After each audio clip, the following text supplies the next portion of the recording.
In today's video, I'm going to teach you how to sync Mailchimp with Google Contacts, allowing you to seamlessly add new subscribers right from your Gmail. This process is a fantastic way to streamline your workflow and ensure your contacts are always up to date. Let's dive into the step-by-step guide. To start, we will leverage a tool called Zapier. If you haven't heard of it before, Zapier is an online automation platform that helps connect different apps to automate workflows, essentially enabling your tools to talk to each other without any manual effort. In this case, it will help us connect Mailchimp and Google Contacts. First, you'll need to sign up for a Zapier account if you haven't already done so. Simply head over to Zapier's website, and their sign-up process is straightforward. Once you're signed up and logged in, it's time to create what Zapier calls a Zap.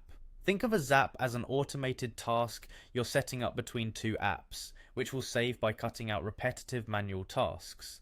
Next, within Zapier, you'll select Google Contacts as your trigger app. The trigger event that we'd want to choose is New Contact Added. This means each time you add a new contact to Google Contacts, Zapier will trigger an event. After selecting your trigger, you'll be asked to log into your Google account. This is essential to allow Zapier to access your Google Contacts data. Make sure you choose the correct Google account you wish to use for syncing contacts. Once logged in, you might need to grant necessary permissions. Don't worry, this is standard practice and ensures the seamless functioning of your Zap. Now it's time to select Mailchimp as your action app. In this step, you'll define what happens in Mailchimp when the trigger from Google Contacts fires. For Mailchimp, we choose the action event labeled Add Update Subscriber. This way, every new contact added to your Google Contacts will be automatically added or updated in your Mailchimp subscriber list. Then you'll connect your Mailchimp account to Zapier.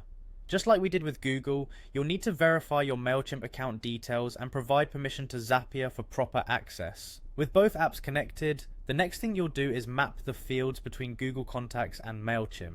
Mapping fields involve matching data from Google Contacts to the appropriate fields in your Mailchimp list. Zapier will guide you through this, ensuring each piece of data makes it to the right place.